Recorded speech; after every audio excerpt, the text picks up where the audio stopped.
Hello friends, welcome to another new video. SD tutorial গাইডের আরো একটি নতুন এপিসোডে প্রত্যেককে স্বাগত জানাই। আজকের এই ভিডিওটা হতে চলেছে সেই সমস্ত ক্যান্ডিডেটদের জন্য মোস্ট ইম্পর্ট্যান্ট যারা বিএড কমপ্লিট করেছে, যারা ডিএলএড কমপ্লিট করেছে এবং টেট দিতে চাইছে, সিটেট দিতে চাইছে, এসএলএসটি বা স্কুল সার্ভিস কমিশনের পরীক্ষা দিতে চাইছে, তাদের জন্য আজকের এই আলোচনাটা কিন্তু খুবই গুরুত্বপূর্ণ হতে চলেছে। কাজেই যারা নতুন আছেন এই চ্যানেলে, অবশ্যই চ্যানেলটিকে সাবস্ক্রাইব করে পাশে বেল আইকনটি ক্লিক করে দিন এবং টিচার্স রিলেটেড বা teachers job, net set related সমস্ত তথ্যগুলোর জন্য আপনারা আমাদের ডেসক্রিপশন বক্সে দেওয়া দ্বিতীয় চ্যানেলের যে লিঙ্ক রয়েছে এসডি টিউটোরিয়াল ফর এডুকেশন, সেই চ্যানেলটিকে সাবস্ক্রাইব করে রাখুন। কেননা এই চ্যানেলে ইউজি পিজি থেকে শুরু করে টিচার্স রিলেটেড সমস্ত ডিটেল আপনারা পান। তার সাথে সাথে ওই যে সেকেন্ড চ্যানেলটা রয়েছে ওটা হচ্ছে আমাদের dedicated channel for teacher education বা উচ্চ শিক্ষার জন্য ডেডিকেটেড চ্যানেল হচ্ছে ওই চ্যানেলটা। সুতরাং আপনারা ওই চ্যানেলটাকে সাবস্ক্রাইব করে দিন। খুব শীঘ্রই আমরা চাইছি ওখানে 10,000 সাবস্ক্রাইবার আমাদের পূর্ণতা পাক। তো আজকের এই ভিডিওতে আমরা ডিসকাস করব একাধিক টপিক নিয়ে। প্রথম যে টপিক সেটা হচ্ছে সিটেট, তারপরে আসবো আমরা স্কুল সার্ভিস কমিশন, তারপরে আসবো আমরা আপার প্রাইমারি টেট নিয়ে। তো স্কুল সার্ভিস কমিশনের যে ডিটেল সেটা আমরা ডিসকাস করবো, কিন্তু সবার আগে সিটেটটা নিয়ে ডিসকাস করা জরুরি। কেননা বিএড ক্যান্ডিডেট প্রচুর রয়েছে যারা এবার সিটেট পরীক্ষা দিয়েছিল এবং তারা পাসও করে গেছে। এখন তারা কনফিউজড যে করবে তো তারা করবেটা কি। প্রথমত যারা সিটেট কোয়ালিফাই করেছেন, এসডি টিউটোরিয়াল গাইডের যারা সাবস্ক্রাইবার বা ফ্যামিলি মেম্বার রয়েছেন তাদেরকে অনেক অনেক শুভেচ্ছা এবং অভিনন্দন। ডিএলএড ক্যান্ডিডেটরা যারা সিটেট কোয়ালিফাই করেছেন, পেপার 1 এবং পেপার 2 দুটোতেই আপনারা কিন্তু এলিজিবল থাকবেন। এবার প্রশ্ন হচ্ছে কোয়ালিফাইং মার্কস নিয়ে অনেকের প্রশ্ন থাকে। যারা এবার কোয়ালিফাইং করতে পারলেন না, কোয়ালিফাই করতে গেলে আপনাদের মার্কস কত লাগে? জেনারেল হলে আপনাকে কিন্তু 90 নাম্বার পেতে হবে সিটেট কোয়ালিফাই করতে গেলে, যেটা হচ্ছে পেপার 1 বা অন্যান্য যে পেপারগুলো রয়েছে সেই পেপারে। আর যারা ক্যাটাগরির মধ্যে রয়েছেন এসসি এসটি ওবিসি ক্যাটাগরি, তাদের কিন্তু 82 নাম্বার পেলে তারা পাস করে যান সিটেট। এটা গেল সিটেটের কোয়ালিফাইং মার্কস। নেক্সট হচ্ছে পরবর্তী সিটেট। যারা এই সিটেটটা মিস করেছেন একদমই চিন্তার কোনো কারণ নেই, কেননা সিটেট বছরে দুবার হয়। আমরা অলরেডি দেখেছি যে জুলাই সেশনে সিটেট কমপ্লিট হয়ে গেছে, ডিসেম্বর সেশনেও কিন্তু আরও একটা সিটেট বা জানুয়ারি সেশনে আরও একটা সিটেট কন্ডাক্ট হয়। প্রথমত আমরা বলে রাখি সিটেট এই অক্টোবর থেকে নভেম্বরের মধ্যে পরবর্তী সিটেটের যে নোটিফিকেশন সেটা কিন্তু আপনাদের চলে আসবে। সুতরাং যারা সিটেট দিতে চাইছেন অবশ্যই সিটেট দিতে পাচ্ছেন। এবার যেটা সবচেয়ে গুরুত্বপূর্ণ কোশ্চেন, যেটা সুপ্রিম কোর্টের রায়দানের পর থেকে বেশি করে উঠতে শুরু করেছে, যে সিটেট কোয়ালিফাই করেছে বিএডরা। অর্থাৎ বর্তমানে অনেক ক্যান্ডিডেট ছিল সিটেটের ফর্ম ফিল আপ যেহেতু আগে হয়ে গেছিল, সেখানে সিটেটের জন্য বিএডরা এলিজিবল ছিল। কিন্তু সুপ্রিম কোর্টের যে রায়, ঐতিহাসিক রায় আসার পর থেকে আমরা দেখলাম যে 18 সালের পর থেকে 5 বছরের যে নিয়মটা ছিল সেই নিয়মটা সুপ্রিম কোর্ট পুরোপুরি উঠিয়ে দিল এবং গেজেটটাকে এক প্রকার বলতে গেলে বাতিল করে দিল। কাজেই যারা বিএড ক্যান্ডিডেট, সিটেট বা সিবিএসসি বোর্ড কিন্তু কখনো বিএড ক্যান্ডিডেটদেরকে সিটেট দিতে বারণ করেনি। তারা পেপার 1 দিয়েছে, পেপার 2ও দিয়েছে এবং পেপার 1 পেপার 2 দুটো পেপারেরই বিএড ক্যান্ডিডেটদের রেজাল্ট কিন্তু প্রকাশ করা হয়েছে সিবিএসসির পক্ষ থেকে।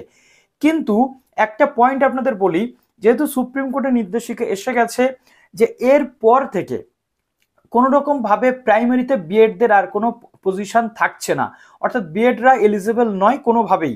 কাজেই যারা সিটেট কোয়ালিফাই করলেন তাদের কিন্তু সার্টিফিকেট ভ্যালিড হবে না পেপার 1-এর জন্য। 1 থেকে 5 পর্যন্ত যে পেপার 1 রয়েছে, যারা বিএড ক্যান্ডিডেট আপনারা পাশ করেছেন সিটেট, তাদের কিন্তু কোনো রকম সার্টিফিকেটের ভ্যালিডিটি থাকবে না বা ভ্যালিড হবে না সার্টিফিকেট। আপনাদের সিটেটের পাশ করাটা তো ঠিক আছে, তার জন্য অনেক অনেক কংগ্রাচুলেশন, বাট আপনারা এই সিটেটের সার্টিফিকেট যদি আপনারা পেয়ে যান বা পরবর্তী ক্ষেত্রে পাবেন বলে তো মনে হচ্ছে না, কেননা সিবিএসসি পরিষ্কার উল্লেখ করে দিয়েছিল ওয়েবসাইটে যে এই সিটেটটাতে প্রত্যেকে বসতে পারবে, সিটেটটা নেওয়া হচ্ছে। বাট একটা লাল কলাম ছিল সেখানে যে সুপ্রিম কোর্টের নির্দেশিকা বা সুপ্রিম কোর্টের জাজমেন্টের উপর ভিত্তি করে বিএড ক্যান্ডিডেটদের এই পেপার 1 পরীক্ষার আগামী ভবিষ্যৎ কি হবে সেটা নির্ভর করবে।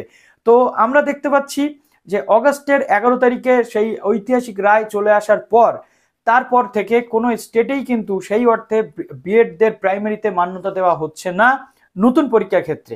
হ্যাঁ, এটা ঠিক যে আগে যারা চাকরি পেয়েছে বা রিক্রুটমেন্টে অলরেডি ইন্টারভিউ দিয়ে দিয়েছে তাদের জন্য একটা মার্কশিট জায়গা বিভিন্ন জায়গা থেকে আমরা দেখতে পাচ্ছি। বাট সিবিএসসি যেহেতু মেনশন করে দিয়েছিল যে এই পেপার 1-এর ভবিষ্যৎ নির্ভর করবে সুপ্রিম কোর্টের জাজমেন্টের ওপর, কাজেই জাজমেন্ট চলে এসেছে। এখন বিএডদের এই পাশ করলো ঠিকই, বাট বিএডরা কিন্তু পেপার 1-এর জন্য মান্যতা পেল না। পেপার 2 যারা 6 থেকে 8 অর্থাৎ আপার প্রাইমারি লেভেল পর্যন্ত রয়েছে, যারা BEd candidate CTET paper 2 pass করেছে তাদের জন্য এলিজিবিলিটি থাকছে, তারা সার্টিফিকেটও পাবে, চিন্তা করার কিন্তু কোনো কারণ নেই। ক্লিয়ার? এবার আসছে কেরিয়ার, অর্থাৎ সিটেটের পর কেরিয়ার কি হতে পারে যারা সিটেট পাস করলেন। তবে ডিএলএড ক্যান্ডিডেটরা যারা সিটেট আপনারা পাস করেছেন তাদের কিন্তু পুরোপুরি এলিজিবিলিটি থাকবে, তারা কিন্তু বিভিন্ন এরপর সার্টিফিকেটও কিন্তু পেয়ে যাবে পেপার 1-এ, বিশেষ করে 1 থেকে 5। এবার প্রশ্ন হচ্ছে সিটেটের পর কি করা যায়।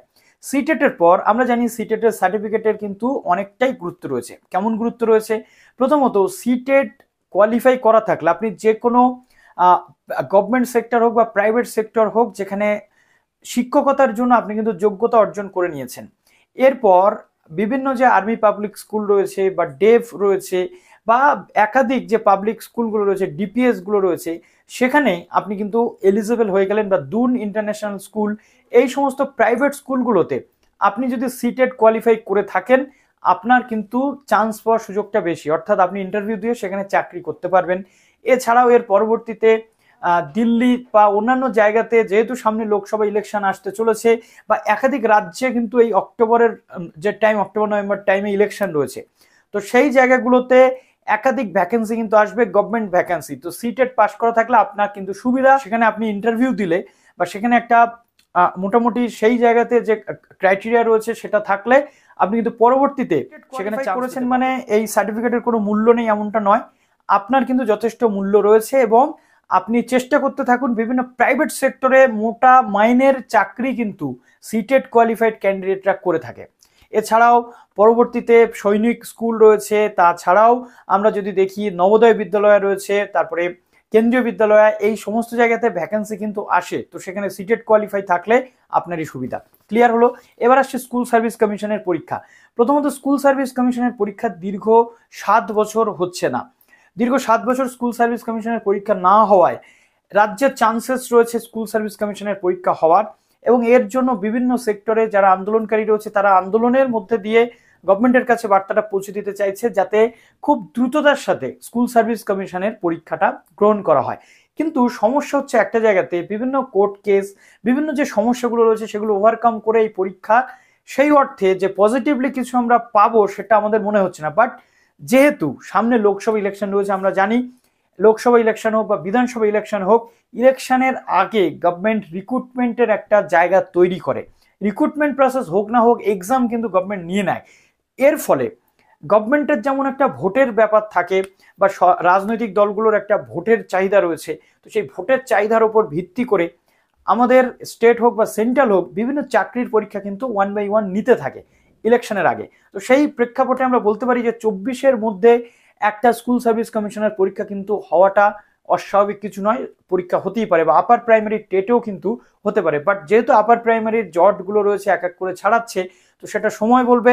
কিন্তু আমরা যারা এই স্কুল সার্ভিস কমিশন বা আপার প্রাইমারি লেভেলের অ্যাসপিরিয়েন্ট রয়েছে, আমাদেরকে বসে থাকলে চলবে না, আমাদের প্রতিনিয়ত পড়াশোনা কিন্তু করতে থাকতে হবে এবং আমাদের নিজেদের সাব এক্সপার্ট হয়ে উঠতে হবে, যাতে আমরা একবারে পরীক্ষা হলে রিক্রুটমেন্ট পাই আর না পাই, নিজের কনফিডেন্স লেভেলটাকে যেন আমরা মেনটেন করে পরীক্ষাটা ভালো দিতে পারি। আমাদের কাজ পরীক্ষা দেওয়া, রিক্রুটমেন্ট করা গভর্নমেন্টের কাজ, সেটা পরবর্তী ক্ষেত্রে আমরা দেখে নেব। বাট এটাও মানে অনেকে কমেন্ট করবে যে দাদা আপনি মোটিভেট করছেন, বাট মোটিভেশনের আমাদের সামনে কোনো কিছু জারিয়া নেই যে এই সিস্টেমটার মধ্যে দিয়ে গেলে আমরা মোটিভেট হতে পারবো। দীর্ঘদিন পরীক্ষা হয় না অ্যাজ সাচ, এটাই স্বাভাবিক বলে হয়তো মনে হতেই পারে, বাট নিজেদেরকে প্রস্তুতি কিন্তু সেই জায়গাতে রাখতে হবে। তো চলুন ভিডিওটা শেষ করলাম, ভালো থাকবেন সবাই, বেস্ট অফ লাক।